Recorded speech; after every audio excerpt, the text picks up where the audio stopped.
Bitcoin just hit a new all-time high, 67,000 smackers. I mean, that is just absolutely unbelievable. But today's question is it still a good time to get into Bitcoin now? And I'm not going to be talking about any other cryptocurrencies. I'm only going to be talking about Bitcoin. I am no financial advisor, and all these are my own opinions, so do your own research before making any financial decision. But if I were to answer the question, the answer is always absolutely yes. It is always a good time to get into Bitcoin, regardless of what the market is doing. Now, I fundamentally believe that the Bitcoin price is going to continue to rise, but even if it goes down, there are many reasons why you should be getting in, and these are my reasons here.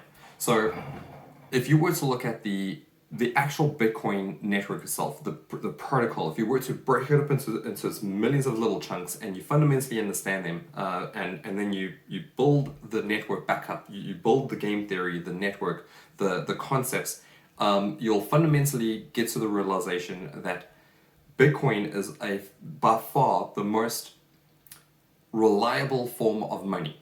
There's no other system that can come even close to it. It is, if you purchase Bitcoin, buy it from the exchange and put it into your own wallet and hang on to those keys, that entry in the blockchain is most likely going to be around for thousands of years because of the network effect, because of the protocols, because of the everything that is being built around it. No other system can offer that. And especially if you research the history of all currencies before and even now, and if you understand the current financial system, you'll understand that they just cannot offer you the same level of assurance as what Bitcoin can. So for that is like my number one reason. It is extremely powerful, which takes me to point number 2, which is freedom and flexibility. Now, definitely do not do anything illegal. This is not encouragement for you to go ahead and buy something illegal. You need to abide by the laws of your country. I'm talking about freedom to do what you want, when you want, with your money, for as much as your money, within the laws of your country. So if you were to look at the current system, if you were to look at cash, you need to be in person, you need to have, depending on what it is that you're buying, you need to have tons of cash around with you. And then let's also not forget that as the currencies are being devalued, you have to have more of it to buy the same item. So from that perspective, cash is just inconvenient and doesn't make any sense at all. So if we were to move onto credit cards seem convenient, they seem easy, they seem free, but they're absolutely not at all, because the credit card companies they charge the merchants a 2 to 3% charge, and those merchants will pass on those charges onto you. So when you think that it's free, it's actually not. As well as credit cards are known for blocking transactions that are completely legitimate, but just because they're not comfortable with it or they don't like it, they go ahead and block it, and you either have to fight with them, get them on the phone and try to fight with them to have the transaction approved. It just doesn't make any sense to go through a credit card in terms of your freedom or in terms of flexibility. There's also limits as to how much you can actually spend through a credit card. So I understand that there's the argument for them protecting you and all that, but if you want to do something, you should have the ability to go ahead and do it, not have to go through someone else for your protection. That just doesn't make any sense to me. And then let's also not forget that credit cards are collecting information about you. They are gathering all the information about whatever it is that you're purchasing, and they're building up databases that can be used against you. And if they're not using the information, they are definitely selling it off to third-party individuals who will use the information against you. And so for me, like, credit cards they're just not the way forward. Checks. I mean, I'm not even going to go into the details of the checks. Let's be honest, they are just so 1970s. I cannot believe that people still operate with checks today. It just makes no sense to me. And then finally, we got bank transfers. And you might be thinking to yourself, okay, well, you can always do a bank transfer, but there's limitations with bank transfers too. There's a limitation as to how much you can transfer. There's limitations with the time that it settles. Some banks are instant, but that is only what it appears to you. On the settlement layer, there's workings going on the back end that there's somebody busy trying to calculate, and they're trying to work out what the balances should be, and the bank's all settled at the end of the day. So to you it looks like it's final, but it really isn't. Bitcoin is a final settlement. When it's on the blockchain, it is there forever. It cannot be undone. So from that perspective, it just doesn't make any sense for all the previous systems. And then the final kicker is that you have to cross borders. If you have to do payments across borders, you just can't use any of these other systems without extra hurdles that you have to go through. Enter Bitcoin. Bitcoin is the one monetary network that is completely global, that is free to participate in. I'm not talking about the actual transaction fee itself, which is minuscule in the sense of what can be done. Just recently, a billionaire, well, sorry, not a billionaire, but $1 billion worth of Bitcoin was moved from one wallet to another. We don't know if it was the same individual, but we know that $1 billion was moved. No, they didn't have to answer it to anyone. It cost under $1. Just take a moment to think about that. I mean, this is just absolutely insane. Why would you not want to be part of this network? Why would you not want to be have this freedom and option? It just doesn't make any sense. So, and I haven't even actually begun to talk about the Lightning Network. I mean, the Lightning Network, which I'll talk about in another video, but just in summary, it offers instant payments, virtually free, and it's a layer 2 on top of the network. I mean, it's just crazy what is being built out. But again, that's for another video. So reason number 3, adoption.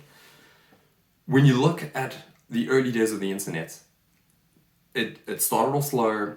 People were saying, we're never going to bring a business onto the internet. And here we are. The thought of having a world without the internet is just absurd. Like, nobody would be operating without the internet. In fact, most people can't live without the internet. And soon will be true for Bitcoin. If you look at the adoption curve, there are more people adopting it today than there were yesterday. And there'll be more people adopting it tomorrow than there were today. It's exponential. It's getting more and more, and eventually it will be full saturation. And if you were to look at the network effects again, more and more people are adopting it, and this makes it more valuable. So that's another reason to get involved. Number 5 is the technical plumbing. So we got developers around the world that are getting involved, building out the network, making it more secure, making it easier to use, making it faster. Developers, this is open for everyone to participate. It's not just the developers, but it's also merchants getting involved, companies on top of building on top of Bitcoin, around Bitcoin. You got banks that are offering products and services. This is just, and even the technical plumbing is exponential. It's just on the increase. There's no sign of it slowing down at all. If you can think of a business idea that can be built on top of Bitcoin, your company is going to do phenomenal. So for that reason, it is amazing to jump on right now. We are still in the early days. We also have to remember that Bitcoin is only 12 years old. The internet took, I think it was like 25 years before it reached like a certain level of saturation, and the internet is still increasing. So a technology that is only 12 years old and is really so disruptive, and you can see the impact or the use cases that you can use it for. We are still early. So number 5, the cons of the current financial system. It's one thing to know what is so great about Bitcoin, but it's another thing to understand the true flaws that the current financial system has. There's no beating around it. If you're lucky enough to be in the US, things are bad. But if you are unfortunately living somewhere else around the world, it's even worse. The Federal Reserve Bank is printing so much money that it is guaranteeing to devalue your dollars in your pockets. I mean, it's baked into the equation. They want it to happen. Why are we okay with this? We should not be okay with this. And then on top of it, so besides the fact that they have ramped it up, but besides the fact that inflation is supposed to be 2%, but it is now sitting 5% and above, and there's no sign of it slowing down at all, the other aspects of it, so that's just for the US individuals. But if you were to look at the rest of the world, where they are they are backed by the dollar, then and they go ahead and print their own currencies, it's even worse. It's a double whammy for those individuals living in that country. So Bitcoin is in a sense a level of protection against that kind of inflation. Now I know it is extremely volatile, but what would you rather take? Would you rather take a slow, steady decline, a guaranteed slow, steady decline, or would you rather have a volatile asset that has been increasing by 200% per year? To me, it's just absolutely a no-brainer. If you have one Bitcoin, you have one Bitcoin. That's it. So point number 6 is, and I think this deserves a whole video on itself, but I'm just going to give you a little quick nutshell. Bitcoin as insurance. So if you were to think about, even if you don't fully believe in Bitcoin, but if you were to think about the current affairs of what's going on with the current financial system, right? If the financial system were to collapse today, let's just say it failed, this would be absolutely disastrous. People just automatically assume that financial system failure and economic disaster are synonymous. They're one and the same thing. But really, it's the financial system that can cause an economic disaster. They seem like they go hand in hand. But what if there was another option? What if the financial system failed, there was a Bitcoin layer? So if you had Bitcoin, that might be your saving grace.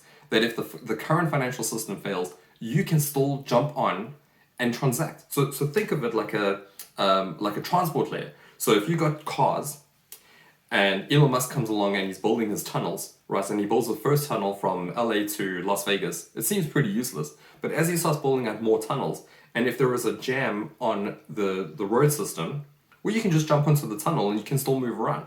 So if enough people have purchased a certain amount of Bitcoin, you could potentially, if there is a financial system failure, and we know that the dollar is devaluing, and if you look at the history of currencies, they all trend to zero. They all fail, every single one of them. So I can't see a reason why new currencies, as they deflate, won't also fail at some point. And so if there was another system lying underneath, this might be the first time that we don't have to experience economic collapse. We can actually just move straight onto that next layer and continue. That would be fantastic. So for that reason, think of it as your Bitcoin insurance. So the final reason for getting involved with Bitcoin is the obvious. Bitcoin as a savings. If you were to leave your money in a bank, it's guaranteed to wither away. We've already established that. They're printing more money. The rate of interest that you earn in your savings is just not going to cover the rate of inflation. It's going to be diminished in no time. So savings in a bank account is not an option. You're forced to go look for stock options, right? So now you have to, first of all, study the industries. You have to get involved. You have to constantly you have to watch the fundamentals and the companies and be on top of it. Who has the time? So many of my friends have been asking me questions because they just don't have the time to get involved in the stock market. I don't blame them. It's a big deal to deal with, and then on top of it, you still have to hope that you're placing your bets on the right companies to make your profit. It just doesn't make any sense to me. The third option is to leave your money with a financial advisor or a financial broker. And now you're putting all your trust in a single individual. So forget like a protocol, forget code that you can actually trust. You're trusting in a human being who may still fail. And what interest do they have to make you all the money? If they make 25%, they're going to keep a certain cuts. I'm sure it happens. So now you're trusting an individual that they're going to make you money. You're going to trust that they're going to make you the most money. It's just, to me, again, not an option. And finally, we could put it in gold. Gold hasn't been doing too well, but that is an option. There's one more, property. But the issue with property is that it is illiquid, and very often you get taxed, property tax. It costs maintenance, and you also you're at the, how do I say it? If the country fails, your property fails. So to me, property is just not a good option at all. Now I know that a more diverse portfolio is by far the best portfolio. But in my opinion, you cannot get a faster, stronger, safer, more secure savings account than Bitcoin. So those are my reasons for getting involved in Bitcoin. To me, it is never too late. In another video, I'll tell you where I think Bitcoin is going. These are just reasons to get involved now. And if you disagree with me, let me know in the comments below. If you agree with me, let me know in the comments. If you think I missed out on anything, let me know. Hit the like button just once, subscribe, and I will see you around.